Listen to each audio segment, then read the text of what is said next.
This is NASCAR Coast to Coast. 60 minutes of NASCAR local and regional racing talk, interviews, and opinions. Here's Kyle, Rickey, and Buddy Long. Rocco concludes a record-setting season on top in the Northeast. The king of the Las Vegas desert joins us for the first time as he is back on top in Sin City, and more tracks begin to shut down as winter season looms large. Welcome to NASCAR Coast to Coast for Tuesday, October 27th, 2015. Kyle, Rickey, and Buddy along with you for the next hour as we talk NASCAR regional and weekly racing. It is Halloween week. We have less and less. I could have done the entire witch laugh, but I don't think it would have been good. I'll say less weekly short tracks to talk about, and also meaning the end of our 2015 season. We got just about a month to go. We do, and we're getting as many people in as we possibly can, and hopefully one of the guests that we have on today, somebody that's won multiple championships out of the bull ring, will be able to join us because he's had a very prolific career out there. I think 6 championships now, yeah, right? Yeah, broke the record, I think, and has done it for the most part in that old outdated car, speaking of Scott Gafforini, so it'll be good. But, yeah, the holiday season is upon us, and a few big buck events left around here and there, but for the most part, as you mentioned, everybody winterizing the racetracks and getting ready for the new year.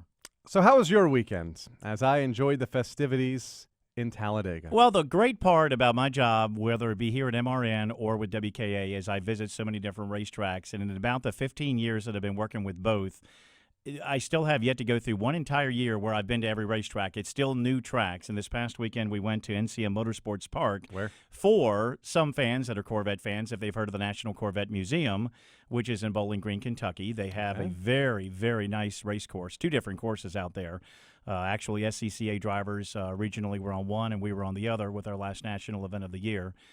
Got about with some of the rain that we're getting today here in Concord, North Carolina. We had that out there.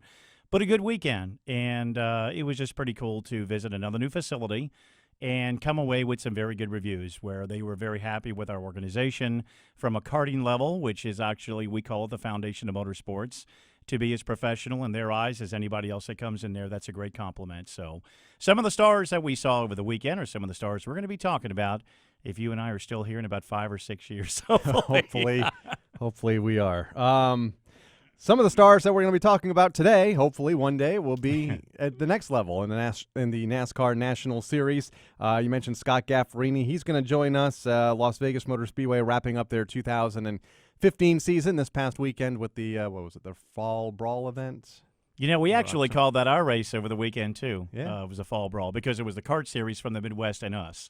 So a lot of people have that Fall Brawl name. They like that. A big event. It was an open competition, 150-lap event for the super late models this past weekend. A lot of outsiders. We'll talk to Scott about that coming up here in a little bit, and about racing at the bull ring and what it's like there. We've tried to get him on the show now for 3 years in a row. Yeah, he's dissing us. We're not liking this. I'm not happy. Well, with he's this. here today, and I wouldn't know him if hopefully. he came up and hit me upside the head, which he may in December. But I'm assuming Scott was at the awards presentation. He was not. He wasn't. No. Okay. How'd you know that? Because we were trying to get him on the show all year, so it's like, what a great way to get him on in December at the awards show. Right. We can corner him.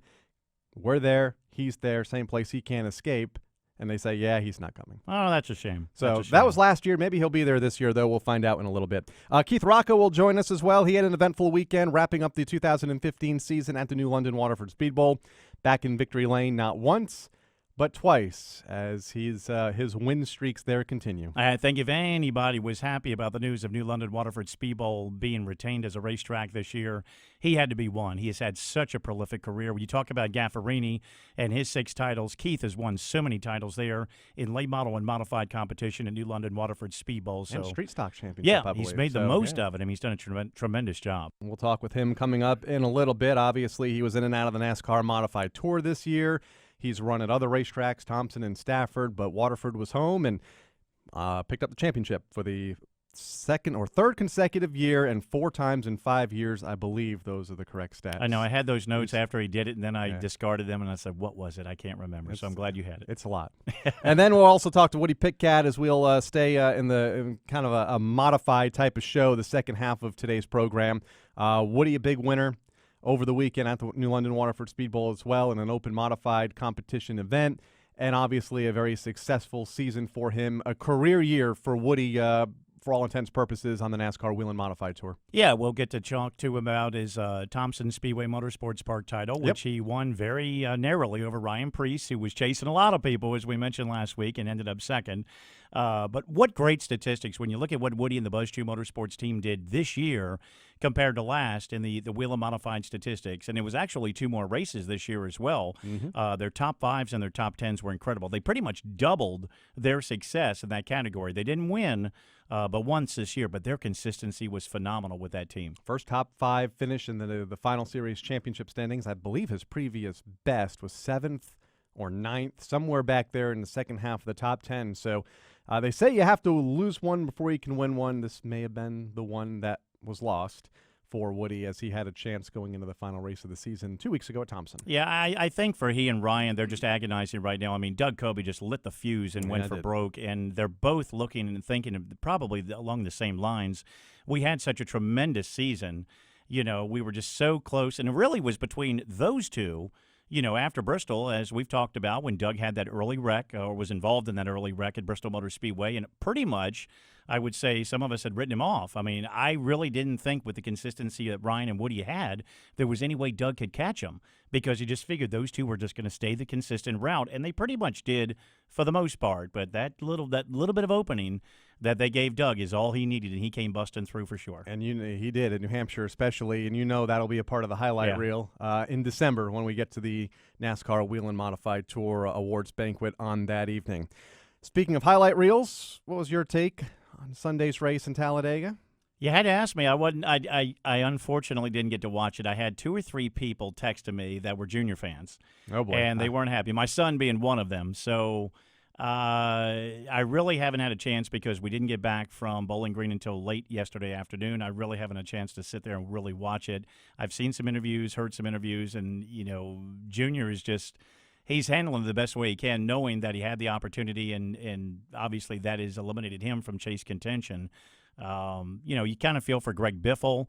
As you and I were talking about on the phone last night when we were talking about stuff for today, what a big, great shot in the arm that it would have been for Roush Fenway Racing. They've had such a struggle this year on the Sprint Cup Series to get a big victory like that and see if that could catapult them not only to the tail end, through the tail end of the season, but into next year as well. It's good to won a race by 45 seconds. I got to ask you your take, since you were the third turn announcer.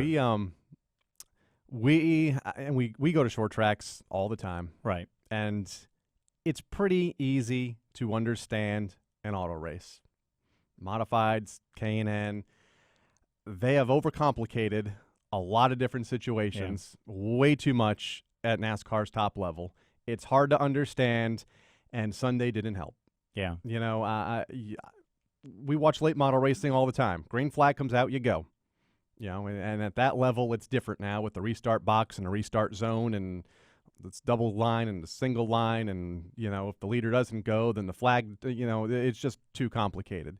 And in the K&N series and in the modified series, they have multiple attempts at green-white checker finishes.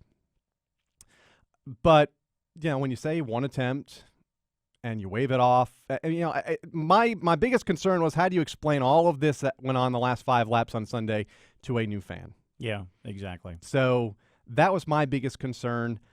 As a fan, I'm glad that first attempt really wasn't an attempt, but also know that, the green light was on and kind of sort of was an attempt. But you hit the nail on the head on a couple of things that we in our karting series or our karting organization run into, because we have a rule book that we have to go by. And basically, the more you write in it, the more complicated you can make it, because the more words that are in there, that's the more reading between the lines people can do, the more twisting of words they can do. And if you're not as specific as you possibly can be, people are going to read it the way they want to read it. And that's what makes it tough when you're part of an organization. So to a degree, I identify and can understand some of the issues that NASCAR goes through on our level, on a much smaller level. And then there's a fan in me that also sees the other side as well. And we have Scott Gafforini. We'll join him in a minute. But the other thing that really bugged me was, and again, I know it's a rule, but like Dale Jr. was penalized because his crew member's foot was over the wall like 3 feet before the line. Right. Really? If he didn't have a size 15 shoe, it wouldn't have been that problem. it's just, we're we're seeing more and more technology and Right. more rules, and it's getting really complicated. And Sunday was, the icing That's on the I'll cake, ask you I one guess. quick question before we go to break. Yeah. And there's differing stories. I know I saw Rickey Craven on ESPN. I guess he's their analyst. He's one of the many for NASCAR Yeah. on SportsCenter. Mm-hmm. Do you like seeing Talladega being one of the deciding That's races fine. before they go to the next level Yeah. to trim it, or would you rather see it in the front of the first or the three? No, it's fine where it is. Okay, good. And, I it was a I had no problem fantastic either. race until 5 to go when Yeah. Jamie McMurray blew up, and then, yeah. All right, when we come back, we're going to talk short track racing. And I don't think there's a restart zone at the Las Vegas Bull Ring, but we'll find out here with Scott Gafforini coming up next here on NASCAR Coast to Coast. NASCAR Coast to Coast will be right back on MRN.com.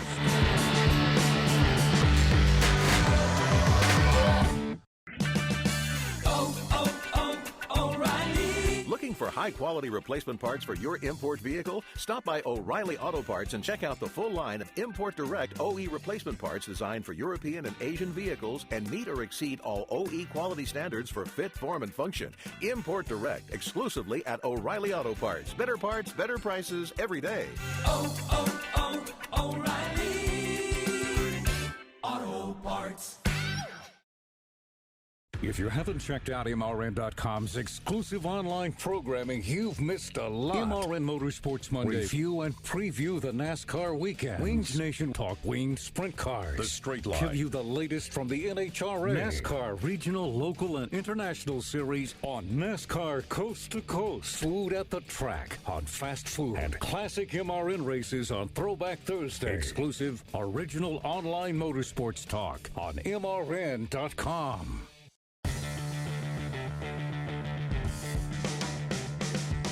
This is NASCAR K&N Pro Series driver Kinsey Rustin, and you're listening to NASCAR Coast to Coast on MRN.com. Now it's back to Kyle and Buddy. All right, thank you very much, Kenzie. Welcome back to NASCAR Coast to Coast here on a Tuesday afternoon. And remember, we are available on demand on YouTube and on the MRN.com archive page. Do you think they're demanding us? I demand to hear Kyle and Buddy. I hope so. I do too. I do too. Yeah, absolutely. So watch this show, watch all the other shows from the entire 2015 season now on demand on YouTube, because you can watch now. There's cameras. All right, let's talk to our first guest, Scott Gafforini, 6-time Las Vegas Motor Speedway Bull Ring Super Late Model Champion. He joins us on the phone. Scott, we've been trying to get you on the show now for 2 years, but understand you have a full-time job over there, and it's hard for you sometimes to break away, but finally, welcome to NASCAR Coast to Coast. Thanks for taking the time to join us here today. Well, thank you for having me. Yeah, I'm quite busy here at Dave Wilson Toyota Las Vegas, where we work at, and they also the sub-sponsor of the car, too. And the sponsor wouldn't let you take time out to go ahead and be on the show to help further promote him? Are you serious? No, you got to make the money to make the there you go. promotion there. Let's talk about your season. We've been following it. In fact, we've been following the last several seasons. Jay Beasley was the champ a couple of years ago, and then you picked up the championship the last 2 years. The last 2 of your 6 track titles have come in the last 2 seasons. Kind of run us through your season out there and just the competition that you have to face each and every Saturday night when you guys take the green flag at the Bull Ring. Right. This is 6 championships in 10 seasons. So Good nice stat. that Jay got me a couple years ago. But yeah, it's pretty good. Yeah, we have a restart zone too at the Bull Ring, believe it or not, and they're pretty adamant about that one too, because we're double file just like the big boys are. Been a very incredible career for you out at the Bull Ring. Unfortunately, by the time Kyle and I get out for the truck race there in late September, I think the week prior was your last race of the year, actually for the points maybe, and we never get the opportunity to catch a Bull Ring event, and one of these days we're going to. When a lot of people think about the Bull Ring, obviously they've heard the history of the Busch brothers. They've run out there. You mentioned Jay Beasley, as did Kyle a few moments ago, snaring a championship. But you have been pretty synonymous, as we mentioned, a 6th title, which is a record surpassing Phil Goodwin. I know each title has meant something, but I've got to believe this one obviously has to rank up there as the absolute best. Oh, definitely. To be the all-time winningest driver out here at the Las Vegas Motor Speedway is just amazing, because the competition is so fierce. I mean, I got to hand it to my crew, of course, Howe Chassis. They gave us a chassis this year for development reasons. J&S Automotive for the engine, which is actually my brother-in-law, and the father-in-law actually was the engine builder for Ron Hornaday when he was running in the Southwest Tour Series. It goes back quite a few seasons. Yeah, it does. Back before the NASCAR Camping World Truck Series even came to be in 1995. Describe the Las Vegas Motor or the Las Vegas Bull Ring at Las Vegas Motor Speedway. We go by it, we see it empty, and we try to figure out how you guys can put 26, 28 super late models or late model stock cars on that racetrack. It doesn't look like there's enough room. Yeah, this. The bull ring is, like I said, is a high-banked, high-speed track. 3/8 mile is pretty intense. We just had our open competition race last weekend, and we had like 39 drivers show up all the way from Canada. They come down here and to participate, and it's very, very challenging. Lenny White, one of the drivers that came away with the win. He's a driver that we've also seen up in California doing some racing this year at Irwindale. Dustin Ash, Jeff Biskofberger, if I said that right, were the top three. You came away with an 11th place finish. One of the things that Kyle and I notice on any given time, you'll have, and you did this past week, and I know the schedule allows it, people like Noah Gregson sticking in there. Oh, yeah. Dylan Lupton, some other names that have been there in the past, but now taking time off their respective schedules on their tours to come in. So it really beefs up a great night at the Bull Ring. Yeah, you can watch those two young men drive. I mean, I'm actually becoming a fan of Noah. He drives very well, and it's a pleasure to watch him drive and actually race against him. Have you had, we talk about Noah, and he's moving up to the NASCAR K&N Pro Series West and is contending for the championship this season. We've seen the same thing with Jay Beasley. Have you had any thoughts about maybe moving up, any opportunity over the last 10 seasons? As you mentioned, you've been running at the Bull Ring with picking up championships, in moving up into the K&N West Series or any of the other touring divisions that may run out there on the West Coast? Oh, yeah, I would love to move up. It's just, it's just the money factor. These young guys are coming with, with money backing them, either their fathers or, the diversified program or whatever it takes to get up there, for an older guy, that's got the experience, I would love to drive one of those cars for a team and, make money for them. See, and with us taking him away from his job right now, which he may still be working as he's speaking, but the sponsor said, look, I can't have you going on these shows. If you want to get up there in the K&N Series, you got to stop doing this crap so I can pay for more ways to get you back up there. One of the things that we've loved about your deal is the fact that up until maybe, I guess, this year, you've had a relatively very old chassis in which you've been kicking some royal butt at. And it kind of reminds me in the karting world, we had this kid named Gary Lawson, lives out in Ohio, and for years he would run a Friday night money race on one of the oldest, you would think, piece of crap chassis in karting, and he would kick everybody's tail. Everybody had all this new pristine stuff or the most up-to-date stuff. You found a trick with that chassis that worked for quite a few years to your success. Right. We actually had to use it a couple times this year, too, in place of the new car. That car is, like I said, it's a Howe chassis. I love Howe chassis. Chaz is wonderful, and Dick is wonderful at Howe Racing. And that chassis they built me was my very first short track car in 1997. And it still has the original tub and rear clip on it. We've just been changing out the front clips as the geometry progresses in life here. They keep sending me front clips to try out on the West Coast, and eventually we got the front clip from Tony Blanchard, that 101 bump stop clip. And then after we glued that onto the front of the car, it's just phenomenal. And then they sent the new car because they wanted to start promoting a new chassis, so we've got that now. And the two cars, they run identical lap times. Says a lot. Yeah. Says a lot, no doubt. You mentioned a few minutes ago you've become a big fan of Noah Gregson, who's running for the NASCAR K&N West Series Championship this season. I want to talk about Jay Beasley for a moment. He was the last champion out there a couple of years ago before you started your most recent string of championships. How good is Jay? You've been able to watch him grow up at the Las Vegas Bull Ring. Right. He's now moved on to the NASCAR K&N Pro Series East, and we're beginning to see his potential on the bigger tracks out here on the East Coast. But, how good is he in your eyes? He's pretty good. I think he's got a little bit more to go.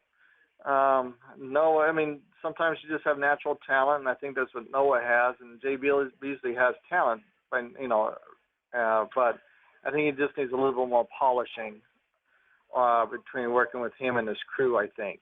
He can definitely shoe a car. There's no doubt about that. Most of us, we can.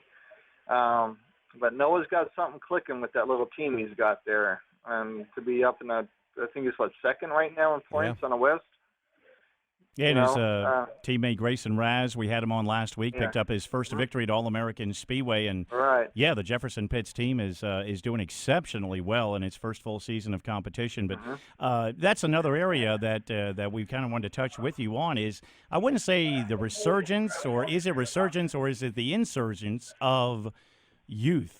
We, a couple years ago, were looking at the K&N West program and wondering where the next talent was coming from. The series looked like it had gotten a little bit of age on it, but very good drivers. And then all of a sudden, the last year or so, there has been a tremendous amount of growth, not only in your area, but California, some drivers in Oregon, Idaho. It's like ants coming out of the woodwork. We have it here in the South, but it seems like in the West, it looks like you guys are in pretty good shape for a long time to come. Yeah, I do believe so too. Like you said, the series was dwindling, but I think when K&N came aboard, then NASCAR really started backing it with the weekly racing series, and they got that whole sub-series going on right now with their modifieds and the Mexico series and the Euro series, and they're promoting that very strong now. It's all about promotion, and NASCAR I think is doing a great job. They need to trickle it down a little bit more to our division, to where we can get some more sponsorships or some more winnings, so we can, it's not so hard on us to make weekly races. But yeah, it goes back down to getting the name out there and getting it on TV or getting it to your local venue and bringing the money in that way.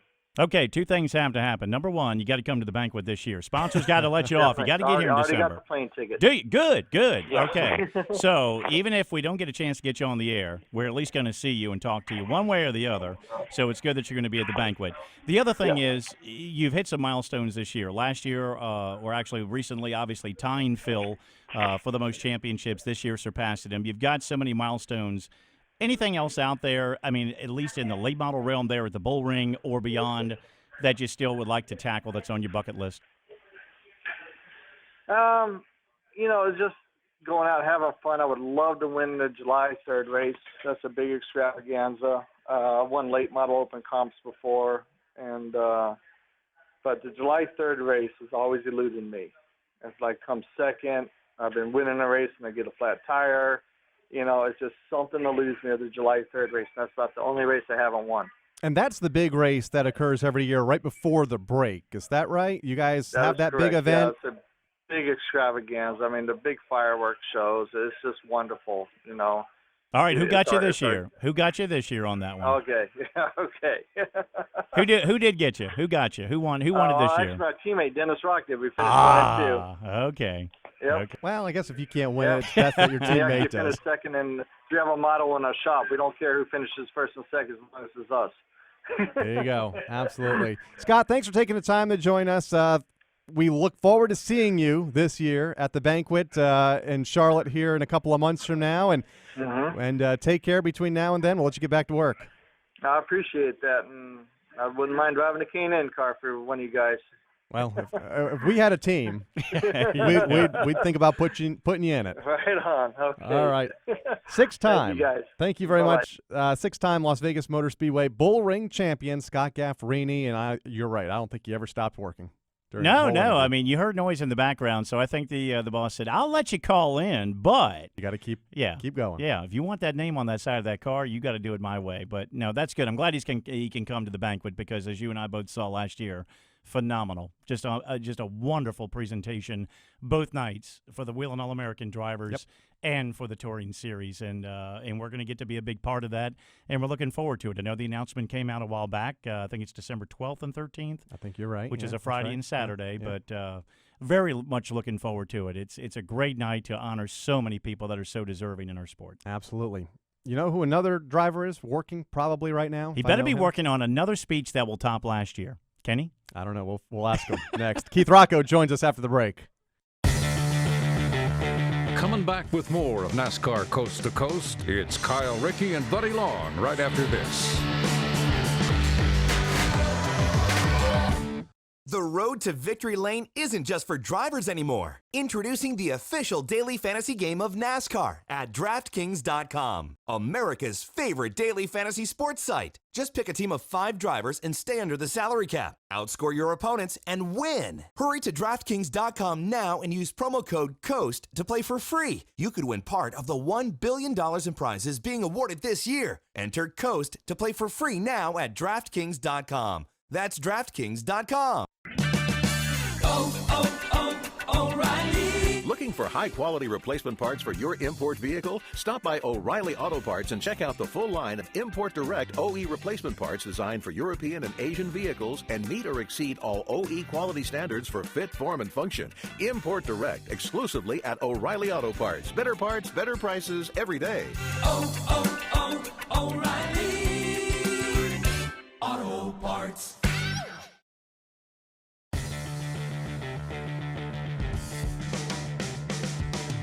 Hey, this is NASCAR Canadian Tire Series driver LP Dumoulin, and you're listening to NASCAR Coast to Coast on MRN.com. Now back to Kyle and Buddy. All right, thank you very much, LP. Of course, the NASCAR Canadian Tire Series has wrapped up. The NASCAR Mexico Series, though, has, I believe 3 more races to go in their chase. NASCAR Nexter Ruben Garcia Jr. leading the championship. And where are they headed next? Say it. Say it. It's where we've been. You can say it. Autodromo Hermanos Rodriguez? Oh, the roll. I heard it. I heard it in there somewhere. Are they on the road course or the oval? I don't know. Okay, well, we'll find out here in the next couple of days leading up to that event. I want to talk about a driver that has done very well on the ovals up in the Northeast this year. Keith Rocco joins us now, the 2015 SK Modified champion at the Waterford Speed Bowl, and just fell short of the late model title this year. Keith, welcome back to NASCAR Coast to Coast. Thanks for joining us, and sounded like a pretty successful weekend for you at Beamer's Super Bowl of Racing this past weekend to wrap up the New London Waterford Speed Bowl season. Yeah, it was a great weekend for us. A great way to start off the first inaugural Beamer's Super Bowl of auto racing. To be able to win 2 out of the 3 features was a great start for us to the first of that. Just been a phenomenal season for you once again, and I think you felt like the burden was off your shoulders, or for a lot of people, knowing that New London Waterford Speed Bowl #1 was going to be back on the schedule as a racetrack, and you grabbed it by the throat once again. Had a great season out there in both modified and late model competition, and just from beginning to end, just a phenomenal season once again. No, absolutely. It was an awesome season for us. We kind of there after we missed our running the tour for Chris Aller for those few races that we ran. We missed 2 races at the Waterford Speed Bowl, and we kind of dialed ourselves out of the points chase and kind of put it behind us and just went out, thinking that we were just going to see what we could win for the races for the rest of the year. And we actually put ourselves back in contention for the SK and was able to win it. So that was a pretty awesome a win for us to do it with, being 2 races short of everybody else. I've been going to that track for roughly 20 years now. Seen a lot of big names go in and out of that place in that time period. And it seemed like this year was one of the more competitive modified seasons that we have seen in probably 6 or 7 years. And Teddy Christopher obviously brought a lot to the table with that. He was there, a weekly competitor every week. He had been running part-time the last couple of seasons. But how much did Teddy add to the weekly program there? Ted made it. Ted brought it to the next level of racing at the Waterford Speed Bowl for me. He's got a lot of wins down there, and let's face it, he might be getting up there in age, but he hasn't slowed down behind the wheel. He definitely gave us our biggest challenge this year. We ended up both tied for the same amount of wins, so that was pretty cool. But this year it just seemed like a race to the front between the two of us. We both start 10th, 12th, somewhere in there, and whoever got to the front, won the race, and it was very hard to pass whoever got out front first. It was almost almost impossible. But it was a lot of fun racing with him this year, and we had some other good competition from the regular guys also. Yeah, Diego Monahan, he Yeah. had a Tyler victory. Chadwick. He had some wins in a very tight point battle that pretty much came right down to the wire at New London Waterford Speed Bowl. You and Teddy have both had a very great career, and you mentioned the Chris Hauer Motorsports team. Both of you had the opportunity to run for them on the NASCAR Wheel Modified Tour, and I know that for Ted, that's another ride that he doesn't have the opportunity to get back into, and we certainly hope for both of you, whatever path you guys want to take, and if that does include having the opportunity to be back on that tour, we certainly hope that can happen. But moving more to the local side of things, and I guess it transcends to the national side, your local success led to what was one of probably the best battles on the NASCAR Wheel and All-American Series this year. Traditionally, yourself, Lee Pulliam, of course, last year Anthony Anders, but other players in the game. Thomas Tillison Jr. was there, but like Ryan Preece has always been in it. Teddy's been a fixture there. You had Jimmy Zacharias in there, and then, Taylor Holdaway from Toronto. So it says a lot about the NASCAR Wheel and All-American program. You have the addition of some more tracks. It is obviously giving other drivers more opportunities for success, and that's making that crown a little bit tougher to attain. Yeah, it's tough. I say it every year. You got to win, 15 to 18 plus races a year to really have a good shot at it. And, we got off to a really good start, and we won a lot of races at the beginning, and then we kind of just stopped winning there. Started struggling a little bit. I broke my hand there again. Just another fracture as usual. It seems like it's a annual story, but that kind of set us back a little bit, and it was tough there for the 2 months that I was in a cast. But we made the best of it, and we still won. But that definitely hurt us as far as getting on the podium again this year. So. Hopefully somebody can spice up a good speech this year and take my place. It's impossible, Keith. Oh, come on, Keith. You got to top. I know you can't. You're not going to talk. You got to top it. We got to let him top it somehow, some way. I'm not going to be there for a speech, so I maybe Pulliam will call me and ask me to write his for him. There you go. It's somehow, some way. We've got to make sure Keith Rocco has some type of input in this. One of the all-time great moments in NASCAR banquets last year, for sure. I want to talk about the hands. Your broken right hand. You mentioned it a moment ago. What is it? The second or third year in a row, or at least the second time in the last 3 years of that August race or late July race at Thompson that they run there. What happened in the incident, because I don't think we've had you on since, and how much do you feel that did set you back as far as the weekly stuff at Stafford and Thompson and Waterford?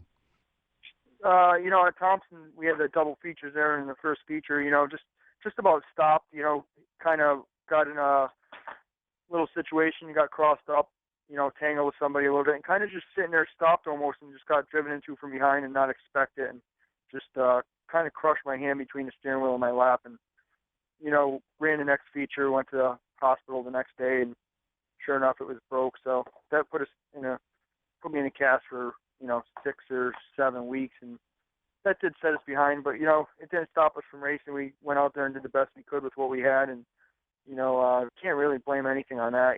In this sport, you got to expect what's going to happen, and you got to make the best of it. A few moments ago, we had Scott Gafforini from the Bull Ring at Las Vegas Motor Speedway on. Your careers have somewhat patterned each other on opposite sides of the country. He in the stock cars, winning 6 titles at late model competition. Obviously, you've done it in modifieds, the late models, and as Kyle mentioned earlier, street stocks as well. But is there one race or anything that has eluded you in this illustrious career that you've had that you still haven't been able to attain? One particular race, whether it be at Waterford, Stafford, Thompson, or wherever, that you say, man, if tomorrow was or then next year was my last season, this is what I want to get?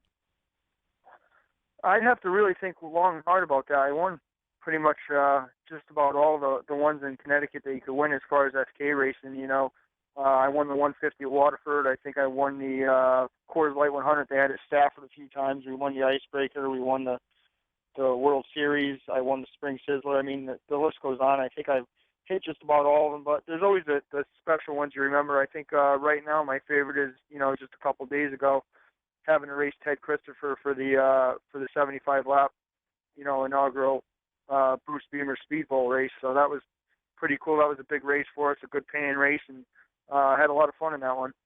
And a huge field of cars, over 30 SK Modifieds on hand for Beamer's Super Bowl. Of course, Bruce Beamer, the gentleman that bought the New London Waterford Speed Bowl during the offseason last year and operated it this season.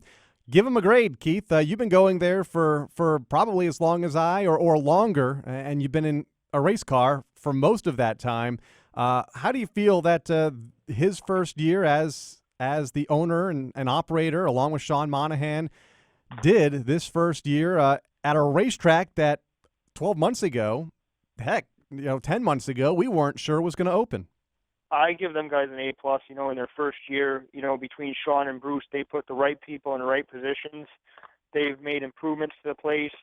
They've brought, kind of the respect factor back to the place. The management treats the racers very well, and that's important. That goes a long way, and I think that shows in the car count. In the SK Modified division, I don't think there was 1 week where they were under 20 cars. And for this past weekend, they had, the big show. They, let's face it, they brought a lot of cars, and they had 30 SKs there, and they brought some talent in. They had, obviously the normals, me and Ted, but they brought in Ryan Priest. They brought in, Eric Byrne. Matt Hirschman was there. There's quite a few others. Ronnie Williams. I mean, there's a lot of heavy hitters there that came to race there, and I think everybody enjoyed it, and I think it's going to turn out to be a great thing, and hopefully down the road you see it'll be like a World Series that Thompson has. I think you're going to see that, and what a relief for both Bruce and Sean knowing that as they head into this time of year, they can start to winterize the property. They can do what they need to do to get everything set, and they've already had an idea, I'm sure, of what improvements they want to make moving into the 2016 season, whereas, as Kyle mentioned, this time last year, it was in limbo. You couldn't do a thing. Track was totally fenced in. The locks were on the gates. You didn't know what was going to happen, and that really put those guys in limbo as far as getting you people, shouldn't say people, drivers and fans prepared for a 2015 season. As I mentioned, that's got to take the weight of the world off your shoulders. So based off of that, before we get into 2016, what does the rest of 2015 hold for you? We're looking forward to going to the North-South Shootout here next week, and going to start preparing tonight for that. And after that, you'll see us at the Turkey Derby with the modified for that race. A couple of big events in the modified world, and then I'm going to finish off the question where Buddy was going. What's 2016 look like for you? I know it's early. I know 2015 hasn't even ended yet, but any early plans anyway, looking ahead to next season? Nothing set in stone. Got a shop full of cars and got plenty of racetracks to race at. So we'll be out and about and try to run as many races as we can in as many different divisions as we can. Of course, we'll be doing the SKs full time. I'm sure we'll be doing the MRS, all the Connecticut shows again, and maybe try to make a couple tour starts with the 57 like we did at the World Series. But I got great people behind me that always support me. Vinny Beadle and Mr. Rooter Plumbing, they go a long way with me and my team, and support me and try to get me in as many races as I can, as well as John and Maynard Rafano from Wheelers. Just great people behind me. That's what allows me to race as much as I do. Yeah, be sure and sharpen that pencil now before you go to the North-South Shootout, and we'll give Lee a call. We'll send him your way, and you guys can work back and forth on that script, okay? I don't think I'll need much of his help. Just tell him to send a paper and a pencil. All right, I love it. We got a full shop of race cars and a lot of racetracks to race at. That sounds good to me. Absolutely. Keith, thanks for joining us. Congratulations on a very successful 2015 season up at the New London Waterford Speed Bowl, including your para wins this past weekend, and we look forward to seeing you down here for the North-South Shootout and I guess at the awards banquet in December representing Waterford. Thank you. I can't wait. Look forward to it. Keith Rocco joining us here on the guest line. Man, again, another one of these drivers that you think, what if he got a truck ride? Yeah. What if he got a NASCAR Xfinity ride? Because, he can sure wheel a modified like the greats. Yeah, and again, no disrespect to what happened to Tommy Barrett Jr., but when that situation occurred with the Chris Sauer team and Woody, or actually you should say Keith, got the opportunity, nothing against Tommy because he was another very good talent rising. But Keith is like, okay, here we go. That's a good team. This is a good driver. Stefanix proved it. Tommy did very well with that team as well. Keith can really send this team over the top. And unfortunately, he had the injuries and things just didn't work out the way he wanted them to. But you're exactly right. He's another. He and Ryan Priest are the what ifs for me. And I mean, obviously, Ryan's still showing it, still having them opportunities on higher levels. And we're going to have a chance to see that soon. Don't tell Doug Kobe that, though, about Keith. Remember, hashtag SKs for life. It was fun Twitter banter earlier this summer. When we come back, another driver that it'd be really fun to see if he got an opportunity in NASCAR's national level. Had a career year in the NASCAR Wheel and Modify Tour. In fact, all of the modified series that make up of the Northeast. Woody Pitkat joins us after the break. NASCAR Coast to Coast will be right back on MRN.com.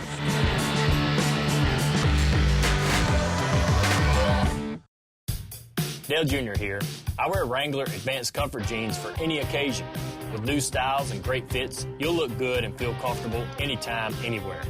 Wrangler Advanced Comfort jeans are built with a U-shaped construction, so they give you more room where you need it. And their 4-way flex technology moves with you for all-day comfort. In the garage or out and about, Wrangler knows the ins and outs of comfort.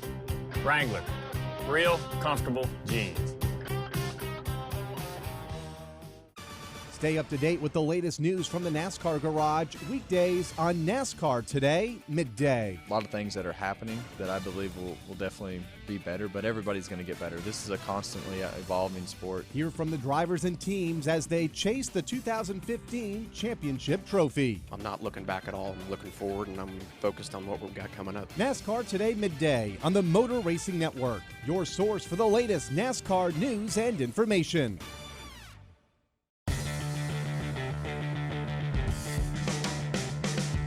This is NASCAR Whelen All-American Series driver Natalie Decker, and you're listening to NASCAR Coast to Coast on MRN.com.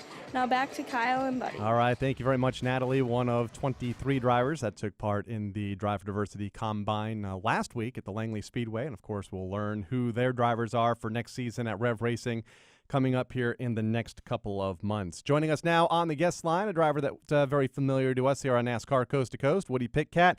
We've had him on several times this season, but not since he won the track championship at the Thompson Speedway Motorsports Park a couple of weeks ago. He joins us now. Woody, welcome back to the show. Congratulations on the Thompson Track Championship and on your Open Modified win to wrap up the season up there in Connecticut this past weekend at the Waterford Speed Bowl. Yeah, thanks, guys. Thanks for having me on. And let's just get this out of the way. Kyle, Erica said hi. Okay, well, tell her I said hello is back. So okay, I will. Thank you. Talk about your weekend. An eventful one. It looked like, from watching from afar, a very successful event there at the New London Waterford Speed Bowl that Bruce Beamer, the new track owner and operator, put on, Beamer Super Bowl. You came out on top of that Open Modified, Tri-Track Modified race just a week after winning the Thompson Track Championship. It's been quite a month for you. Yeah, absolutely. Yeah, it was a great. I mean, obviously the weather played a little bit of havoc there and made the practice and everything, the events get going a little bit later. But they did the best they could and drive the track and everything, and it really went off well. We had it was a little bit different. I had 2 heat races, 35 lap heat races, and you had to finish. Well, they had 22 cars in each heat, so you had to finish top 11 in each heat to transfer to the main. So it was a little bit of a different format, which was kind of cool. And you had to draw for position, and I don't know. I guess somehow they forgot me in the draw. So when it came to me, I didn't. At the point when they figured out, oh, you're in the first heat, but we forgot to have you draw. I was the last one to draw, and at that point there was only one number left, which was 17th. So it made me definitely have to have my work cut out for me in the heat race. But the way that they did it was for the feature lineup is they didn't do a plus-minus situation. They did a plus-plus, which was kind of weird. It was your starting position plus your finishing position in your heat race added up would put you, where your starting position was in the feature. So basically, if you started 22nd, which was dead last in the heat race, and finished, the last transfer spot 11th, that would be 33. So really, that would put you on the pole. So it was a little bit of a different deal, but we had a really good car when we unloaded and started 17th, and cautions fell our way, and we were sitting in the top 8, top 6 with about 10 laps to go, so we figured we'd try to go for the win, and ended up second. So our 17 plus 2 was 19, and that put us midfield right around 9th. And then I just tried to save my equipment as best as I could, and take what was given to me and take spots when I could, and you know, it worked out really good. We got up to the top 3 or 4 about 15 laps into it, and you know, had a couple cautions and a couple opportunities to get in the lead and lead some laps and get some extra bonus laps and set my own pace. So that's what we did. We like I said, we had a really good car when we unloaded, and it was a really good day, really fun day, and just couldn't thank everybody enough for, you know, giving me an opportunity and turning the car back around from actually winning the, you know, the championship with that car too. Absolutely, a great season from start to finish, and I'm not saying you're done yet, but at least to this point in the year, going all the way back to when I got to see the finish of the tour race at Thompson Speedway Motorsports Park, which was the icebreaker earlier this year. From the beginning of that season this year, that car with the Buzz 2 Motorsports Racing team has just been phenomenal. And one of the things that just fascinated me, but didn't surprise me, was the progression of you and that team from last year to this year. 2 more races, but when you looked at the top 5s and the top 10s in 15 races, 11 top 5s, 14 top 10s, you guys pretty much doubled your success from last year to this year with regards to your consistency, which was absolutely phenomenal this year. Yeah, I mean, it's, you know, if you look at it, you know, like I could hear you saying before with the Keith and the Ryan deal, the what ifs, not that you're going to look at it now, but you know, what if here, what if there? It could be, you know, us sitting at the head table at the banquet instead of Doug. But yeah, like you said, we had a really great season, and I knew going into it, you know, I felt like we had all the pieces to the puzzle now. We just had to go out there and prove it. And you know, obviously we only had, you know, the one win, really 2, because we won the All-Star race.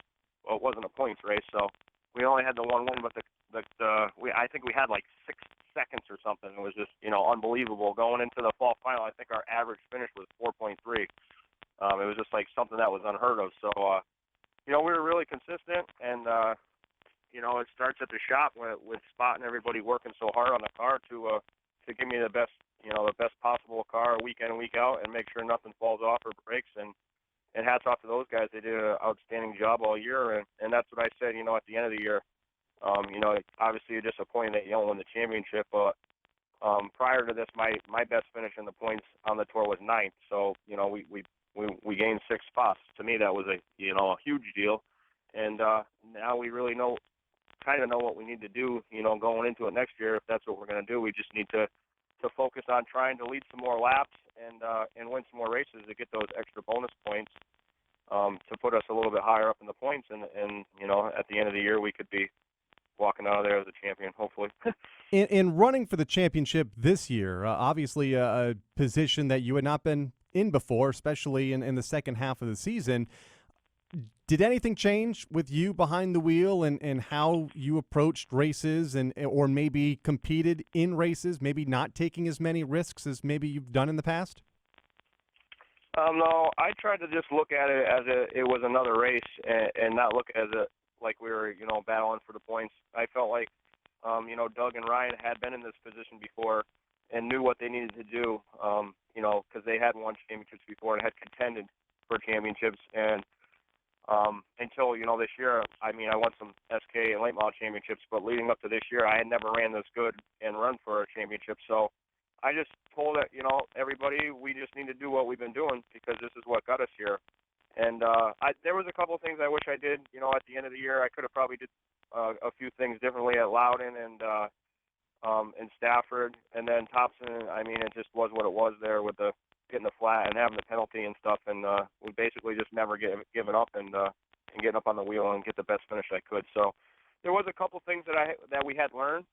And, you know, and people say you sometimes you have to lose one to win one of these things. And there's definitely some things that we definitely learned to bring to the table next time when we're in this position. So hopefully we will be, you know, able to be in this position again, and we can work on that and hopefully come out on top. I compare you and Ryan so much together. You're so alike in so many different ways. When we had Ryan on the show last week, it was the number 2 that came up in so many categories as far as second here in this championship or that championship or this race or that race. But another thing that I compare you to with him as well is in the modified world, whether it's the tour or the SKs on a Friday or Saturday night or whether it's another tour, you're running for different teams. Somehow, some way, you find a very unique way to adapt to these new teams, to different crew members possibly in different cars and different setups or whatever the case may be, and the end result is still pretty much the same as what it is with Ryan. You guys are very unique in the fact that no matter what you get in, you are so adaptive to it. Yeah, you're right there. And, I had 4 different teams that I drove for this year, and obviously it was 4 different crew chiefs really, and 4 different crews. I had a couple of people help, from time to time from each car to each car. But like you said, a lot. That's a lot, and I think a lot of that has to do with just the people that you surround yourself with. I'm very fortunate to have these great crew chiefs and great car owners and great crew members, and I think talking from time to time they can kind of see what I do and what I like, behind the wheel. And they can understand that, and then probably they probably talk a little bit, but at the end of the day it comes down to the driver, I guess. And it's one of those deals. It's just another car, 4 wheels and a steering wheel. You get in there and you do the best that you can to do, and just concentrate really hard, like in practice or a heat race, on giving them feedback. That's the biggest thing that I've learned throughout the year, especially in my late model days when I was just out there driving the thing and bouncing it off people. I kind of really, took matters a little bit more into my own hands to try to give more feedback to these guys to have better cars to be, at the end of the day, be able to beat these people that you're racing against. So I still say it comes down to, just being lucky to have these great people that you're surrounded with. And then I'm just a lucky guy to get, behind the steering wheel and do the best I can. 4 different teams. One picked up a championship this year. I mean, we've talked about Waterford this past weekend, and we've talked about the Modified Tour. How special was the title at Thompson in securing that just over a week ago at the World Series? That was a really neat deal because the way that got put into place with Stan Mertz and those guys was they had that tri-track series racing going on last year, and he sent me a message on Facebook, Stan, saying, "Oh, I can't believe you don't have a ride for one of these tri-track races." And I told him, I said, I haven't proven myself like in a big modified. I said, so nobody's going to be calling me. I said I won SKs and stuff like that, but I've never really proven myself until I got in the Buzz's car. So there's nobody really calling me. So he was like, "Oh, well, you want to try my car?" And he told me what he had and stuff, and it sounded like it would be a good deal. It was a brand new Troyer car from Northeast Race Cars, Brad LaFontaine. And I said, well, I ain't got nothing going on. I might as well try it. So we went out, and I think the first race was Lee, and we struggled a little bit. And then we went to up the Star, and we ran really good. There was one point where we were leading the race. So we did some of those tri-track races, and we had a blast. And then, at the end of the year, at that point, I was still driving for another guy at Thompson, and that kind of fell through over the winter. So he asked me if I wanted to run weekly up at Thompson with those guys, and I figured, well, there's going to be 7 or 8 races scheduled at Thompson, and 4 of the 7 I'll already be up there with the tour car, so it kind of made sense to keep doing that. And we got together with them, and we had an awesome year. Norm Perry and Dennis Perry, the Perry family, have been involved in racing for a very long time, and I always said I feel like they never got the recognition that they should have, because they're awesome. They're just diehard. Kind of like the grease monkey type guys. They're always in the shop, just working hard, working the midnight, late, just wanting to do the best they can. And, for me to be able to get in there and work with them and kind of show them how good they are and what they can bring to the table, just meant the world to me to be able to win the championship for Stan and those guys. I really wanted to win a race really bad at the end of the year there, because we have our own, built motors. Norm builds the motor by himself, and I really wanted to win for him just to show that we could, compete with those guys that are bringing these other, big dollar motors. But at the end of the day, we were just really consistent, and we could come out with a championship. And I can't wait to go to the casino there in Mohegan and congratulate all those guys and have a blast with them. That's right. That's really where good time. That's where their championship is going to be at Mohegan in Uncasville, Connecticut. We'll also hope to see you here in Charlotte next month for the award ceremony for the NASCAR Wheelin' All-American Series. It was fun last year. If you still have that key available, let me know. Absolutely. I'll see what I can do there. Woody, thanks for joining us. We'll see you in a couple of months here in Charlotte. All right, sounds good. Thanks, guys. All right, that is Woody Pitkat, the Thompson Speedway Track champion for this season. We'll wrap things up when we come back here on NASCAR Coast to Coast. Come Coming back with more of NASCAR Coast to Coast, it's Kyle, Rickey, and Buddy Long right after this.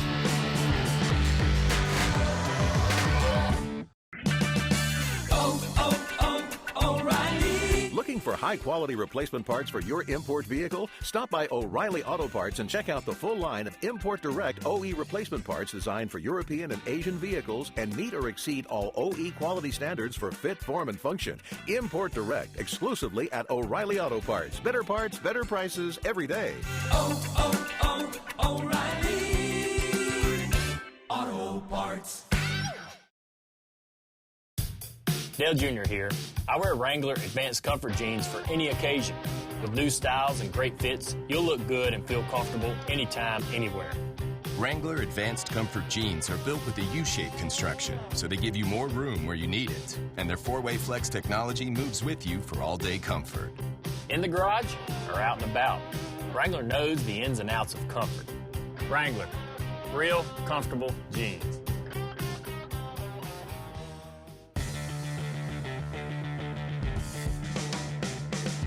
This is NASCAR Whelen Modified Tour driver Woody Pitkat, and you're listening to NASCAR Coast to Coast on MRN.com. Now back to Kyle and Buddy. It's like we just talked to him. Woody Pitkat. How do you do that? I don't know. It makes you wonder. Welcome back, NASCAR Coast to Coast. We're wrapping things up, and a lot of tracks wrapping things up this past weekend as well. Tucson Speedway, they were in action. One of the NASCAR diversity drivers that auditioned last week at the Combine, Mariah McGriff, picked up her very first super late model win over the weekend in their big season-ending event. And the Chuck Wares won the Super Late Model Championship over the weekend there in that race over Vanessa Robinson. They'll have the Turkey Shootout coming up on November 28th to conclude their season officially. We mentioned a fall brawl. There was indeed one at Hickory Motor Speedway over the weekend with Tyler Ankrum taking the late model win over Jake Crum and Shane Lee. I believe you mentioned Josh Berry was there, but evidently had problems and finished towards the back. Mid-Atlantic Shootout at Caraway Speedway. Ryan Wilson took the late model win over R.D. Smith and Stacy Pereira. Brad May picked up yet another super late model win at New Smyrna Speedway. Tank Tucker won in the modifieds, and Brandon Morrison, the Sportsman 50-lapper. They are back in action for their final regular show this Saturday. The Governor's Cup, their big season-ending event coming up November 13th through the 15th. 50th annual, indeed. Excuse me. We mentioned Southern National Motorsports Park. They had the Halloween Spooktacular. That was for some of the lower divisions. They do have a Thanksgiving Classic coming up November 27th through the 29th. And then Myrtle Beach Speedway, we want to remind everybody the Myrtle Beach 400 coming up the weekend of November 15th and 16th, another big one on the calendar. And we mentioned earlier Lenny White picking up the super late model win over the weekend at the annual Fall Classic at the Bullring at Las Vegas. 26 cars took the green flag, and there were a whole bunch more that failed to make the race. A lot of outsiders, a lot of insiders. Would have been a great race to see. So congratulations to Lenny on that win. We talked about Ryan Preece earlier when we had him on last week. We mentioned him running the Sprint Cup at Homestead Miami Speedway. Yeah. News came out just earlier today before we went on the air that he would also have a Sprint Cup ride this weekend at the Martinsville Speedway. So he's going to be running Sprint Cup again. So two of the remaining few races. He'll have to hone his skills a little bit more, so hats off to Ryan for having that opportunity. Huge opportunities for Ryan Preece, and I think he'll make the best of them. We see what he did at the New Hampshire Motor Speedway with limited track time. Did well there, finished most of the laps, and we expect the same this weekend at Martinsville. Martinsville this weekend for the Trucks and Cup. I love Martinsville in the fall, a good short track race. It's going to be fun. Want to thank Scott Gafforini for joining us, Keith Rocco, and Woody Pitkat on the show for Robbie Mays on graphics and our producer Craig Moore. He's Buddy Long. I'm Kyle Rickey. We'll see you back here next week on Tuesday, 1 o'clock Eastern, here on NASCAR Coast to Coast on MRN.com. You've been listening to NASCAR Coast to Coast. Tune in next Wednesday at 1 Eastern for more talk from local tracks all over America. NASCAR Coast to Coast is also available on demand in the MRN.com Media Center or download from iTunes or Stitcher. NASCAR Coast to Coast is a production of the Motor Racing Network. All rights reserved.